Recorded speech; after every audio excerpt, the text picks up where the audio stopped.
독일전에 첫 골 넣은 김영권 선수 가난하게 자란 거 알고 계시죠? 새 축구화 사고 싶어서 주말에 막노동도 하고 2016년에는 정강이뼈 두 동강 나서 또 그 작년 월드컵 예선에서 이란과 비겼는데 홈팬들 응원 소리가 너무 커서 선수들끼리 소통이 잘 안 됐다고 말 잘못했다가 밉상 대표 선수가 됐는데 다 이겨내고 진짜 우뚝 섰습니다.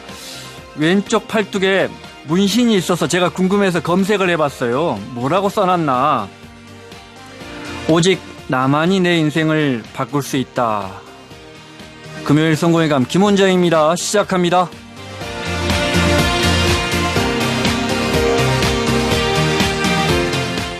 영어로 써져 있어요. 제가 우리말로 번역해드린 거예요. 네. 영어로 뭐라고 써있나요?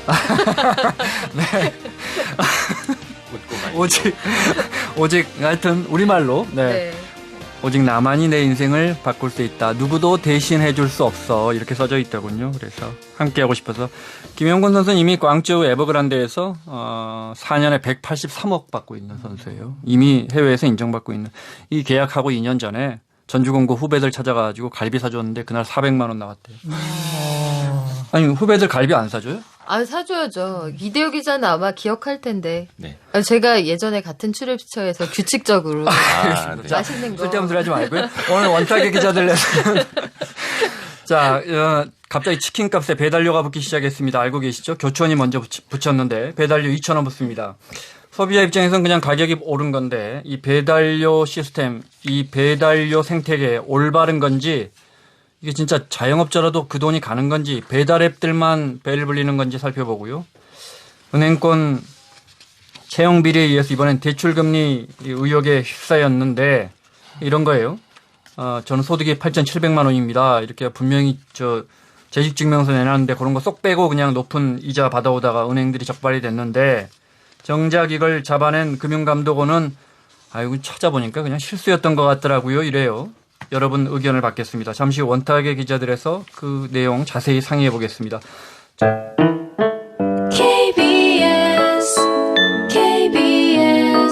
KBS 라디오 원탁의 기자들 중앙일보의 고란 기자, 박연미 경제전문기자, 모니투데이 방송의 이대호 기자 자리했습니다. 어서 오세요. 안녕하세요. 이야기부터 해보겠습니다. 뭐 월드컵 때도 치킨 한 마리씩은 먹잖아요. 우리가 보통. 그죠? 1인 1닭 하고 아직 아이들이 그럴 나이는 아니군요. 아유, 충분히 해내죠. 커 보세요. 정말. 네. 네. 자, 그런데 이제 교촌 치킨부터 시작해가지고 배달료가 신설이 됐어요. 그죠? 저도 해봤더니 진짜 그냥 2,000원도 올라가더군요. 네. 어떻게 보세요? 사실상의 가격 인상 효과죠. 이대호 기자? 네. 그동안에 뭐 여론 때문에 높이지 못했던 가격을 사실상 우회해서 인상하는 효과고 소비자 입장에서 보면 당연히 그럴 수밖에 없는 거고요. 근데 또 그게 의미가 있는 게 점주들 입장에서는 배달료가 생기면서 매출이 조금 준다곤 하는데 차라리 몸은 편해지고 이익률이 좋아지더라 해서 또 점주들 입장에서는 또 그게 일각에서는 또 환영받는다는 얘기도 있고요. 그러니까 이제 배달을 용역화 시켜버린 거죠. 외주화. 네. 그렇죠. 네. 네. 근데 그 또 기존에는 점주들이 자기네가 알바생을 고용해서 배달을 쓰는 경우도 있었지만 네. 건당 얼마씩 주고 외주업체를 쓰는 경우도 있었거든요. 네. 그러니까 시스템 측면에서 뭐 크게 달라지는 것 같지는 않아요. 네. 그래서 이 교촌치킨 같은 고란 경우에는 기자? 실제로 인터넷에서 불매운동이 벌어지기도 해서 매출이 줄었는데 그 프랜차이즈 점주들 입장에서는 이게 가격을 본사에서 재료비만 한 7,000원 받고 그다음에 뭐 이거저거 제하고 나고 이러면 한 마진폭이 3,000원밖에 안 되는데 여기다 배달 대행에다가 건당 3,500원을 주면 도저히 어떻게 할 수가 없다는 거죠. 그런데 이게 5,000원이 되면서 매출이 40% 줄어도 순수익은 그대로다. 게다가 살인적인 노동 강도가 줄어들고 직원 처우를 개선할 수 있다라고 해서 오히려 긍정적 측면이 많이 부각되고 있는 상황입니다. 네. 뭐 이건 본사 입장에서 하는 얘기일지 모르겠는데 본사 입장에서는 야 자기들은 나가는 게 줄었으니까 매출이 줄었으니까 나가는 원재료가 줄어서 본사 매출은 줄었다. 그러나 프랜차이즈 가맹점주 입장에서는 오히려 이게 더 낫다라고 지금 주장하고 있는 상황입니다. 자, 배달 앱 통해서 주문하는 경우가 늘고 있죠. 그죠? 네네. 네. 근데 네. 중요한 건 이제 제가 늘 말씀드리지만 이게 배달 앱이 배달 안 해줘요. 그죠? 그러면서 수수료 챙기는 구조예요. 사실은 주문 앱이라고 우리가 애초에 이름을 썼었어야 되는데 그죠? 주문하는 앱인데 단순히 거기서 수수료가 나가죠. 뭐 수수료가 크고 작고. 네. 여기에 대한 부담이 얼마냐. 한국외식산업협회에 따르면 지난해 치킨 점주들이 월 평균 배달앱 업체에 29만 원, 배달 대행 업체에는 45만 원. 배달 대행 업체에 내는 건 이대호 기자 말처럼 네. 배달해 줬으니까 돈 내면 되는 거예요. 그죠? 네. 사실 편해진 것도 있잖아요. 그죠? 아르바이트생 쓰는 게 굉장히 어렵거든요. 이 친구들이 툭 하면 안 나와버리고 또 이게 사고 나고, 그죠? 네. 그래서 결국 본인들이 연세 드신 분들이 저 스쿠터 몰고 배달하시고 이러잖아요. 이건 배달 대행 업체에 돈 내는 건 알겠는데 배달업 업체에 평균 29만 원씩 낸다고요. 그러니까요. 가뜩이나 지금 생산성이 안 좋다는 얘기가 많잖아요. 네. 저는 동네에 그 작은 가게 하는 사장님 친구들이 많거든요. 네. 근데 이분들이 하는 얘기를 들어보면 뭐 여러 가지 최근에 나왔던 이슈들 뭐 최저임금부터 시작해서 어렵다는 얘기가 많은데 가격은 못 올리는데 어찌 되었든 인건비는 올라가야 하고 이 배달앱 가지고도 이제 손님들하고 옥신각신할 때가 많더라고요. 이게 배달앱에서 하는 여러 가지 이벤트가 있거든요. 네. 근데 그런 이벤트를 한번 하고 나면 이제 점주들은 그게 본인들한테 크게 도움이 되지는 않는 모양이에요. 본사에서 대대적으로 마케팅을 하는 건데 그런 고민을 하다 제 주변에선 결국 그래서 그 대형 프랜차이즈에서 빠져나온 그러니까 독립한 치킨집 사장님도 사실은 등장을 좀 하더라고요. 네. 한 가지 조금 우리가 생각해 봐야 될 문제가 뭐냐면 우리가 이제 배달 앱 부분에 대해서 이야기를 하고 있는데 배달 앱이라는 건 소비자에게 편익을 제공하는 서비스 업체잖아요. 일종의 부가가치 더 빠르게 아니면 더 쉽게 더 네. 간편하게 또 때로는 쿠폰까지도. 네. 근데 이게 미스매칭이 있는 게 뭐냐면 편익을 제공받는 건 소비자예요. 네. 근데 그 편익에 따른 비용을 부담하는 건 점주예요. 네. 그럼 이 미스매칭을 해소하기 위해서는 결국 두 가지 중에 하나입니다. 치킨 값을 올리거나 네. 배달 앱을 사용하지 않도록 하거나. 근데 치킨 값은 지금 현실적으로 올리기 어렵죠. 여론이 안 좋으니까. 그러면 배달 앱을 사용하지 않도록 하면 되는데 이미 플랫폼 업자라고 하죠. 네. 그 플랫폼을 이미 다 배달 앱이 스마트폰으로 통해서 다 장악을 해버렸습니다. 한 그러면 천만 명이 넘어요. 그렇죠. 네. 배달 앱 천만 명 그 다운로드가. 시장이 1조 네. 원 규모 된다고 하니까 그 가두리 안에서 이제 치킨집이든 피자집이든 족발집이든 빠져나올 수가 없는 생태계가 돼버린 거예요. 네. 배달 앱도 장점은 있어요. 이제 네. 소비자들이 이게 이제 먹어보고 그 집 족발 맛있더라 하면 평가도 올리면 하고. 그 평가가 비교적 네. 객관적이기 때문에 하지만 점주 입장에서는 이대호 기자 이야기한 것처럼 아니 치킨 하나 해서 얼마나 번다고 임대료 나가고 뭐 이것저것 나갈 것도 많고 경쟁도 정말 심해졌는데 네. 거기서 저 1,000원, 2,000원 떼간단 말이에요. 수수료가 과거보다 좀 낮아졌지만 그러니까 이게 그래서 이제 기본적으로 제가 드리고 싶은 말씀은 그러니까 치킨 점주분들이 와서 이렇게 말하시거든요.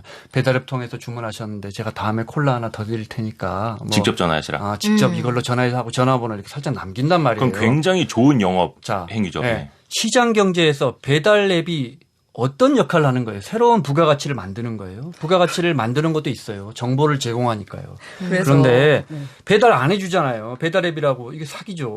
그러면서 그냥 점주분들에게 1,000원, 2,000원 떼가는 거예요. 속된 말로 이런 말 쓰면 안 되는데 사무실에서 듣고 있을지 모르겠는데 그냥 삥 뜯어가는 거예요. 네. 그러니까 그 요금을 감당할 수 없으니까 결국 치킨값 인상으로 올라와서 결국 마케팅 화려하게 하는 뭐 배달의 민족이나 요기요 이런데 요금을 누가 내주겠어요? 결국은 점주들이. 우리가 내는 거예요. 우리가. 그래서 여기서 그 너무 이 배달 그리고 배달 앱이라고 했는데 정확한 명칭 배달 대행 앱이기 때문에 네. 아니, 그러니까 배달 대행업하고 우리가 구별해야 굉장히 합니다. 열변을 그렇죠. 그러니까 용역과 네, 서비스를 네. 구분해서 봐야 돼요. 그러니까 네. 배달 앱은 네. 그 서비스 업체고 배달업은 실제 주문하는 배달해주는 건 용역 어플리케이션하고 업체입니다. 네. 그래서 배달 대행업은 네, 네. 오토바이들 라이더죠, 라이더입니다. 네. 그래서 너무 이렇게 이쪽에 비난이 쏟아지기 때문에 뭐 네. 제가 꼭 그런 건 아니지만 이쪽을 약간 변호를 하자면 네. 일단 그 배달 음식 거래 전체가 한 배달 음식 시장 규모가 15조고요. 앱을 통해서 한 거래가 30%가 한 4조 5천억 정도고 이 중에서 배민이 차지하는 게 한 50%거든요. 배달의 배달의 민족. 민족. 네. 근데 이 배달의 민족에 대해서 말씀하신 대로 지난해 12월에 한번 그 소상공인을 대표한다는 소상공인 연합회하고 배달의 민족하고 한번 세게 붙은 적이 있습니다. 네. 근데 소상공인 연합회는 야 배달의 민족 너네가 이게 그 수수료를 참고로 말해서 배달의 민족은 2015년부터 수수료는 하나도 안 받습니다. 가맹점으로부터. 다 광고비로 다만 받죠. 광고비를 받고 있습니다. 네. 아주 비싸죠. 그런데 이 소상공인 연합회가 이 광고비가 얘네가 광고를 책정하는 게 슈퍼리스트라는 방식인데 이게 경매 방식이에요. 높은 광고 단가를 써낸 사람들 상위에 3개를 올려주는 거거든요. 이렇게 경매 방식으로 하니까 우리 이걸 소상공인으로부터 뜯어가는 거 아니냐라고 비판했어요. 했더니 배달의 민족이 이게 본인들의 어떻게 보면 업의 사명일지도 모르겠는데 일단 그 배달의 민족 같은 이런 앱이 평균 광고 효율이 30배가 넘는 저비용 고효율의 광고 수단이다. 전단지 돌리고 이런 그렇죠. 거보다. 그다음에 네.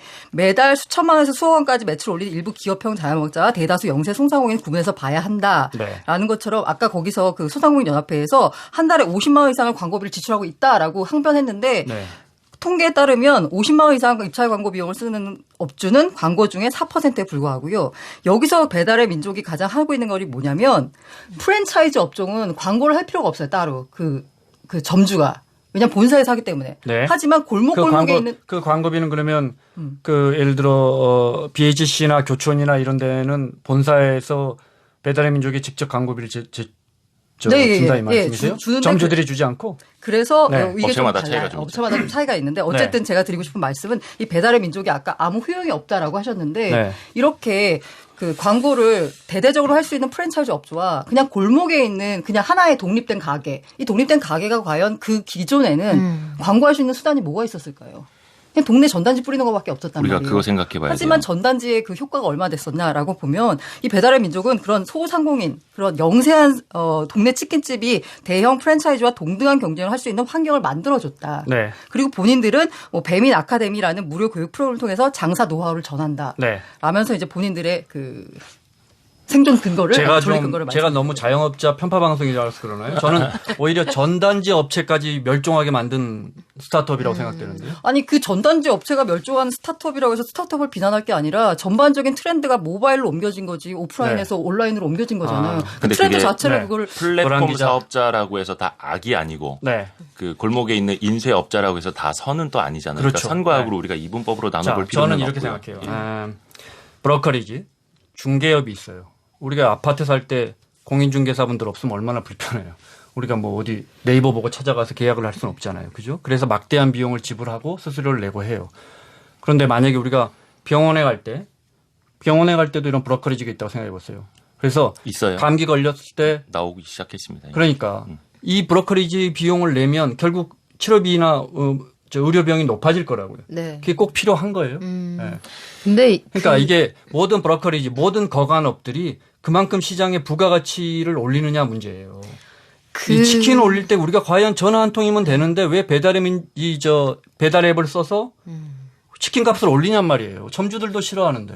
그럼 소비자들에게 점주들이 그 부담하는 코스트만큼 베네핏이 오냐 이 문제를 따져야 돼요. 이미 생겨난 시장이고요. 네. 네. 쓰는 사람들이 많다라는 건 시장에 니즈가 있다라는 거예요. 네. 그게 뭐냐면 산업의 트렌드가 변화하고 있고 사람들이 생활하는 방식이 변하고 있으니까 그런 게 나타난 거고 사람들이 쓸데없다라고 느꼈다면 앱을 지웠겠죠. 하지만 그 그렇죠. 시장 1조 원까지 커졌다라는 건 분명히 편익을 제공하고 그거는 있다고 볼 수가 있죠. 그 편익은 소비자들의 눈가림입니다. 소비자들은 편리해졌지만 네. 그만큼의 비용을 점주들이 부담하고 그 비용은 결국 소비자에게 전가될 겁니다. 그런데 그건 보이지 않거든요. 소비자들은 편익만 보이거든요. 그 편익이 코스트, 그러니까 치킨점 점주들의 코스트보다 훨씬 더 작다는 거죠. 제 주장은. 네, 결국은 없던 서비스가 생겨난 거잖아요. 예컨대 저는 발레 파킹하고 비슷하다고 보는데 내가 주차할 수 있는데 차키 가져가서 발레 파킹 해주고 2,000원 받아 가잖아요. 근데 사실은 내가 전화해가지고 그 닭을 시켜서 2,000원 안 내고 그냥 전화해서 직접 갖다 주세요. 그 중간 과정을 거치지 않았으면 예컨대 발레 파킹을 맡기지 않았으면 내지 않아도 되는 비용인데 생기는 이게 그 산업이 완전히 이제 당연히 거치는 것처럼 이렇게 되다 보니까 패턴이 익숙해지는 거예요. 그러니까 저만 해도 내가 주차를 할 수 있는데 그냥 발레 파킹이 되는 데는 당연히 그 업체를 거치게끔 되고. 되더라고요. 그러니까 이게 사람의 소비 패턴이 바뀌는 건데 없던 플랫폼이 스며든다는 건 이대호 기자 얘기처럼 그 수요가 분명히 있었다는 거죠. 근데 저는 그 수요가 정보에 대한 갈증인 것 같아요. 그동안은 이 치킨집에 시켜서 먹었을 때, 여기 맛없어서 못 먹겠다. 내가 돈을 지불하고 나서야. 그런데 이제 사람들이 거대한 메뉴판이 내 손 안에 들어온 거죠. 그러니까 모든 가게에 대한 정보를. 그래서 정보 비대칭성이 좀 교정되는 그 과정에 대한 그 비용이 아닐까 왜냐하면 이런 거기서는 생각이 치킨 들어요. 정보만 제공하는 것도 이대호 아니고 기자? 여러 가지 다 뭐 야식 종류가 다 네. 이제 편의성을 제공하기 때문에 네. 한 가지 설명드리면은 이거를 제가 1474님이 김 기자 워워 하셨네요. 아까 되게 조금 업되셨었어요. 이걸 제가 하나 계단으로 한번 비유를 해볼게요. 1층에서 2층으로 올라가는데 그 사이에 계단이 많아질수록 높이가 높아질수록 비용이 더 많이 증가한다라는 식으로 생각을 해보시면 양계장에서부터 도축장, 가공, 그리고 프랜차이즈의 염지, 또 가맹점에서의 또 그 다음 가공, 또 거기에서의 물리적인 배달. 근데 또 그 위에 서비스적인 배달. 이 하나 더, 한 칸이 더 생긴 거란 말이에요. 네. 그러면 그 윗칸에 한 칸 더 올라갈수록 하나의 비용이 생겨나가는 구간이 더 생긴 거고. 근데 나는 그 계단까지는 필요 없어. 전 단계에 가서 직접 매장에 가서 찾아갈래. 그래서 요즘에 2,000원씩 할인해주는 서비스들도 생기거든요. 그러면 거기서부터 어디까지를 소비자들이 이용을 할 것인지 판단이 작용이 될 수 있는 거죠. 네. 당신들도 7968님이 당신들도 은퇴해서 치킨집 한번 해보시길이라고 아주 무섭게. 네.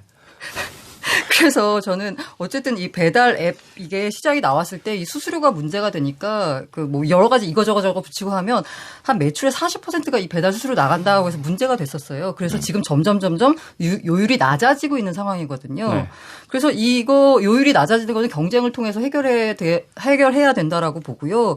그 다만 이게 이 과정에서 약간 불공정이 있다. 이거는 네. 시정을 해야 되는데 마침 중소벤처기업부가 그 소상공인 450명을 대상으로 불공정 행위 여부를 실태 조사를 한 다음에 그 기사에 따르면 6월 이번 달에 조사 결과를 발표한다고 했는데 왜 발표를 안 하는지 모르겠는데 그래서 어쨌든 뭔가 불공정이 있으면 이거를 해결하겠다라는 거지 이 배달 앱 자체에 문제를 제기하고 여기가 문제다라고 하는 건 하나 더 그게 이야기할 뭐- 시간 혹시 되나요? 아니, 간단하게 합니다. 네.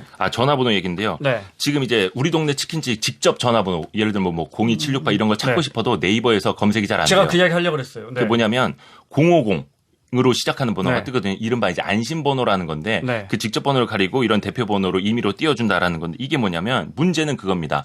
점주들이 나도 모르는 사이에 우리 가게 번호가 050으로 바뀌어서 네이버에서 표출이 되고 있어요. 네. 자기가 의도한 것도 아닌데. 근데 알고 보면 뭐 배달의 민족이라든지 요기요 이렇게 제휴업체여서 이런 가상번호로 간다. 그러면 결국에는 이걸 통해서 검색을 해서 전화가 가게 되면 수수료가 자동으로 붙게 되는. 그래서 직접 전화번호로 갈 수 있는 루트까지도 이런 네이버 같은 포털이 이걸 또 차단하는 문제가 있기 제가 때문에. 그 이야기 하고 싶었어요. 네이버도 아니 왜 치킨 하면서 우리 거 검색했는데 우리한테는 돈 안 내 해가지고 지금 직접 전화번호 거의 검색이 안 됩니다. 그쵸. 네. 그러니까 그건 그 이야기도 저 다음에 해보죠. 자, 원탁의 기자들 듣고 계신 지금 시각 9시 28분 지나고 있습니다.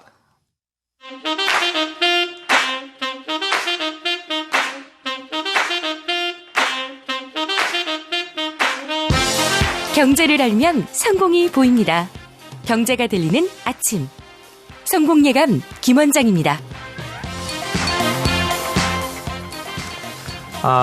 6902님이 소비자도 배달 앱으로 손해봅니다. 직배달보다 앱 배달이 양이 적어요. 몰랐죠 하셨고요. 네. 맞아요. 이 발끈한- 말씀 네, 드리고 못 올리면 싶은데요. 그렇게 되죠. 예, 예. 그 배달 앱으로 하는 것보다 네. 직접 가서 전화를 주문하거나 직접 가서 찾으면 네. 더 많이 줍니다. 우리 오늘 대출금리 이야기가 또 네. 핵심인데 하나만 더 읽을게요. 이도웅님이 단순히 통행세 받는 거라고 보면 우리는 아무래도 자영업자분들이 많으니까 비판적인 이야기도 많지만 여기 박금아님이 배달 책자 한 번 돌리면 35만 원이에요. 그러니까 이게 전단지나 이런 것도 예. 상당히 그것도 비싸다. 옛날부터 돈이 이 말- 붙었죠. 이 말씀이시죠. 네, 모두 작은 선물 보내드리겠습니다. 자, 금감원이 은행들을 우연히 한 석 달 조사한 거죠? 석 달치. 2, 3, 4, 5 넉 달이요. 달치를 네. 넉 우연히 달치. 조사한 우연히 거예요. 조사한 거예요? 우연히 우연히 조사한 조사하다 게 보니까. 그러니까 네. 말하자면 정말 말 그대로 얻어 걸린 거예요. 그렇죠. 이게 네. 금리를 제대로 산정하고 있는지 봐야지 하고 조사한 게 아니라 사실은 가계대출이 1,500조 원에 이르고 이게 무거운데 금리를 어쨌든 올려야 될 것 같은 상황이니까 네. 은행들이 지나치게 가산금리를 붙여서 사람들이 빚 갚는데 너무 허덕이게 하지 말아라. 사실은 그 얘기를 하고 싶어서 으름장을 놓으려고 샘플만 조사를 한 건데 네. 어라 이것 봐라 이 밑에 이거 빙산의 일각이었구나 하고 밑에 어마어마한 뿌리가 있다는 걸 네. 이게 드러난 거예요. 그런데 제가 지금 올해 들어서 가장 화나는 뉴스였는데 지금 완벽하게 정보가 비대칭성인 그런 시장이란 말이죠. 내가 내는 금리가 정확히 얼마인지 이게 맞는 건지 전혀 모르고 있었는데 지금 9개 은행이 그 적발이 됐다고 해놓고 9개 은행 우리 뭐 누군지 다 알지만 안 가르쳐 주잖아요. 네. 금융당국에서도. 또 그 와중에 금감원하고 금융이 또 얘기가 달라요. 금감원은 이렇게 사례가 많은데 이거 실수인지 아닌지 판단하기 좀 이르다. 근데 금융위에서는 최종구 위원장이 글쎄 그건 개인 실수로 보이기 때문에 기관 제재는 하지 않을 가능성이 높다. 이런 식으로 그 사이에서도 온도차가 있고 이 와중에 세계은행은 일단 사과를 하면서 돌려주겠다. 잘못된 누락된 사례가 몇 건이다 밝혔습니다. 근데 경남은행의 경우 12,000건이란 말이죠. 네. 12,000번을 실수할 수 있나요? 그리고 12,000번을 실수하는 시스템이 정상입니까? 그러니까 저는 이게 납득이 가지 않는 거예요. 그리고 시티은행도 최근 5년 동안 취급한 대출 중에서 27건. 근데 여기서는 27건이 모두 그 담보가 제대로 잡히지 않았어요. 이거 다 중소기업 대출이었는데 그래서 이자 더 받아갔다. 담보가 있는데 담보가 없는 것으로 혹은 담보 물건에 대한 가치가 적게 이게 반복적으로 이뤄지는 이 패턴이 과연 실수였을까 모르겠고요. 이재용 하나은행도 마찬가지입니다. 네. 이게 그래서 참 어려운 게 뭐냐면 일단 금리 산정 체계라든지 입력에서 잘못이 있었다라는 건 팩트 확인이 되는 건데 거기에서 과연 고의성이 있었느냐 조직적인 지시와 암묵이 있었느냐 그거는 사실 금융당국 입장에서 파헤치기가 한계가 있잖아요. 그래서 더 고민인 것 저는 같기도 합리적인 해요. 의심을 해봐야 한다고 봐요. 일단 이거는 거기서 출발을 하죠. 여기에서 지금 밝힌 이 내용도 가능하면 사측에 피해가 덜 가는 쪽으로 유리한 쪽으로 해석을 은행 하고 측에. 네. 도저히 이건 우리가 봐도 100% 명백하게 안 되겠다. 이건 걸리면 큰일 난다 하는 것만 공개한 게 이 정도일 거 아니에요. 네. 그 인간적인 뭐 팔이 안으로 굽는다는 그런 가정하에 생각해 보면 그런데 이게 실수일까요? 저는 고의의 한 표. 그래서 아니, 그 검찰에 네. 좀 고발을 자, 박연미 해서 기자, 수사가 네, 이루어져야 고의한 된다. 표. 예, 네. 수사가 이루어지도록 해야 된다. 그런 여론도 있죠. 네, 네. 그렇지만 금감원은 뭐 수사 의뢰까지는 하지 않겠고 일단 불법인 부분은 없다 이거죠. 근데 이게 단순한 은행법의 규정이 마땅치 않아요. 이게 처벌 일단 규정이. 말씀을 드리자면 네. 저는 첫 번째로 지적하고 싶은 게 이 금감원의 약간 섣부른 발표거든요. 아예 이렇게 문제가 있다라고 했으면 적시를 해가지고 어느 은행 몇 건 해가지고 해서 다른 은행 전체가 모두 도둑놈이라는 도매급으로 넘어가지 않아야 되는데 네. 은행권에서 통 몇 건이 발견됐다라고 하니까 지금 은행권 전체에 대한 불신이 쌓이고 있거든요. 금융 당국이 그 신뢰, 금융은 신뢰를 먹고 살잖아요. 그런데 은행권 전체에 대한 신뢰를 위협하는 식으로 지금 발표를 한 거는 약간 문제라고 보고 있고요. 그다음에 두 번째 그 아까 말한 고의냐, 실수냐, 혹은 네. 뭐 어떻게 벌어진 일이냐라고 봤을 때 일단 경남은행은 그 12,000건이 전체 가계대출의 6% 수준입니다. 이거는 일단 경남은행은 실수라고 하지만 이건 네. 조금 약간 좀 의문의 여지가 있어서 지금 현재 금감원이 추가 검사를 하고 있습니다. 자, 제가 이렇게 질문을 드려볼게요. 담보대출도 있고 신용대출도 있는데 말씀하신 것처럼 뭐 예를 들어 전산으로 이렇게 해가지고는 박연미 소비자 네. 이것저것 소득 해가지고 3.78% 대출이자 나왔는데 소득 없는 걸로 쑥 해버려가지고 4.01 이렇게 해가지고 이렇게 빌려준 거예요. 사실은 그러니까요. 네, 이런 게 적발된 겁니다. 네, 무수히 적발이 됐는데 그래서 제가 말씀드리고 네. 싶은 게 고란 기자. 제가 너무 잠깐 또 은행 편 든다고 약간 욕을 먹을 것 아니 같은데 괜찮아요. 네. 금감원이 지적한 대출금리 부당 산출 사례가 총 5가지입니다. 네. 그 중에서 첫 번째와 두 번째는 약간 약간 은행과 좀 다툼의 여지가 있어가지고 네. 발표를 안 한 거고요. 네. 나머지 3가지 사례에 대해서 그 발표를 한 게 세 가지 은행이거든요. 아까 말씀드린 경남은행은 약간 의심의 여지가 있다라는 거고 하나은행 같은 경우에는 6년 5개월 동안 252건입니다.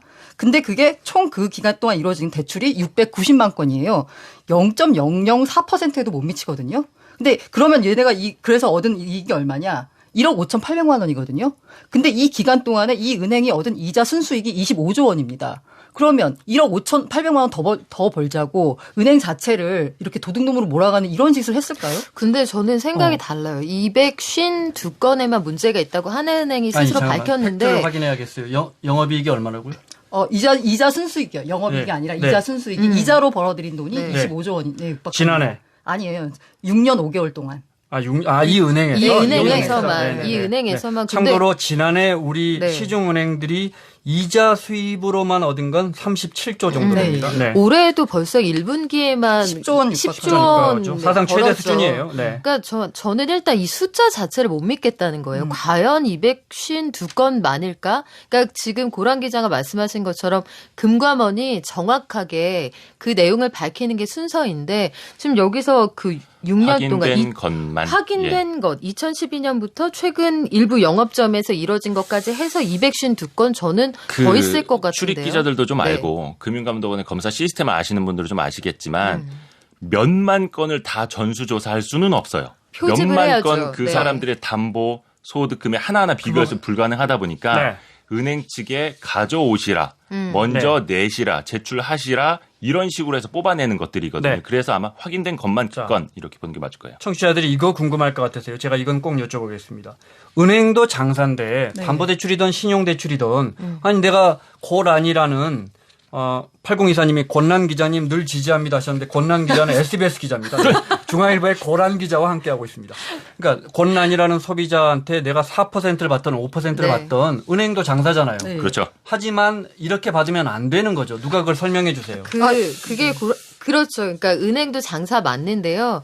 그래도 어떻게 이 이자율을 매긴다는 원칙이 체계와 있잖아요. 원칙. 체계가 있고 신용을 평가하고 그런데 신용을 평가하는 방식은 뭐 맛집 그 레시피처럼 각자 자기만의 방식이 있다고 쳐도 네, 그건 공개하지 않죠. 그렇죠. 근데 신용도가 좋은데 신용도가 나쁘다고 돼 있거나 돈을 버는데 안 번다고 돼 있거나 그게 문제라는 그건 담보가 반칙이죠. 있는데 불법은 아니지만 반칙이죠.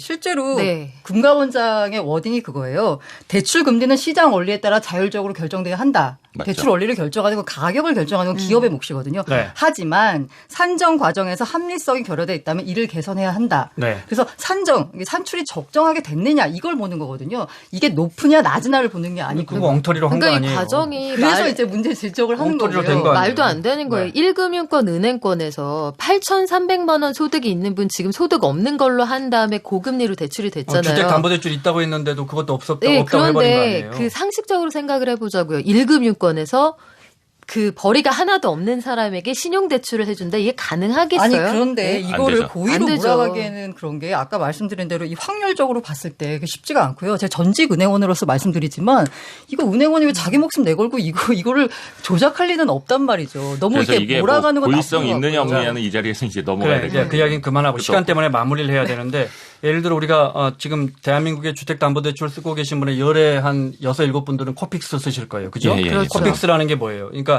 은행도 돈을 조달해서 우리한테 빌려준단 말이에요. 그게 이제 우리가 예금한 게 있고 은행채 발행하거나 CD 발행하거나 해가지고 돈을 어디서 꼬아와서 우리한테 빌려주는데 하도 가상금리를 마음대로 붙이니까 정부가 몇 년 전에 안 되겠다 해갖고 시중 8개 은행의 평균 가상금리를 공개하기 시작했죠. 매달 발표합니까? 예, 매달. 매달 네, 발표하죠. 매달 매달 은행은- 발표하고 거기서 딱 그만큼만 붙이세요 해놓은 거 아니에요. 그죠? 네네네. 그 말씀 그렇게까지 했는데 안 지키는 거 아니에요. 그리고 그렇죠? 문제가 네. 2012년에 이게 은행권 전체에 대한 신뢰위기가 왔었던 게 뭐냐면 그때 기억하실 모르지만 CD 금리 담화 의혹이 있었어요. 네. 결국 밝혀지진 않았는데 CD 금리가 증권이랑 사랑 은행이랑 짜고서 일부러 높게 잡아가지고 담보대출을 비싸게 준다라고 해서 코픽스로 바꾼 거고요. 그랬죠. 그리고 그 당시에 밝혀낸 게 국민은행에서는 그 약간 대출 서류 조작 이런 사실이 있었고 이건 명백한 불법이었고 신한은행 같은 경우에는 가방끈에 따라서 그 학력으로 차별했어요. 금리를. 네. 이런 걸 다 고쳤거든요. 네. 고쳤는데 이번에 그래서 그 검사 결과를 발표할 때 금감원의 전제 조건이 뭐냐면 대부분의 은행에서 잘 지키고 있는데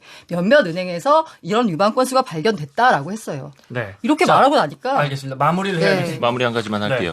이대호 일단 기자. 그 은행에서 뭐 고의성을 가졌느냐 안 가졌느냐 이거는 뭐 우리가 지금 알 수 없는 얘기니까 그 다음에 얘기를 하자면은 네. 사실 가장 중요한 건 이제 똑똑한 소비자 비교 아닙니까? 네. 해서 은행도 비교해야 하는 거고 아. 앞서서 우리가 이야기를 했던 치킨집도 비교해야 하는 이대호 거고 기자랑 저랑 이야기가 겹치네요. 네. 네. 한데 뭐냐면 중요한 건 힘의 우위에서 일단은 밀리고 시작한다라는 거죠.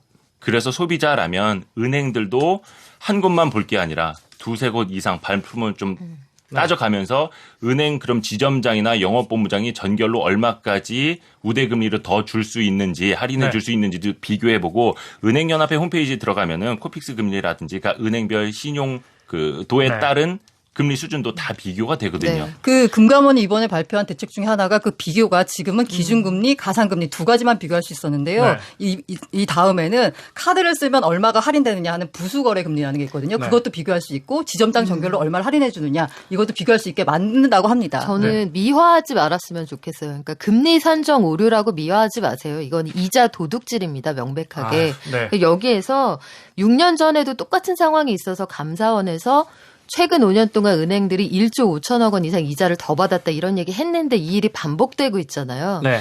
이거 도둑질했던 그래 환급한다는 얘기 나오는데요. 도둑질했다가 그 집에 다시 갖다 놓으면 그게 도둑질 아닌가요? 네. 그러니까 은행들 대우각성해야 되고요. 관련법 고쳐서 형사처벌해야 합니다. 원탁의 기자들 시간 늘려달라는 문자가 쇄도하고 있고요. 알겠습니다. 저도 마무리하자면 척추 디스크 수술할 때하고 담보대출, 특히 주택담보대출은 우리가 막 1억, 2억씩 받잖아요. 이거 할 때는 꼭 발품을 팔고 여러 군데 가서 의견을 들은 다음에 결정하십시오. 네. 끝으로 하나만 더 문자를 읽어드리겠습니다. 7066님, 박연미 기자 TV 나오는데 겁나 미. 자, 원타의 기자를 마치겠습니다. 모닝투데이 방송의 이대우 기자, 박연미 경제전문기자, 중앙일보의 고란 기자였습니다. 고맙습니다. 고맙습니다. 감사합니다.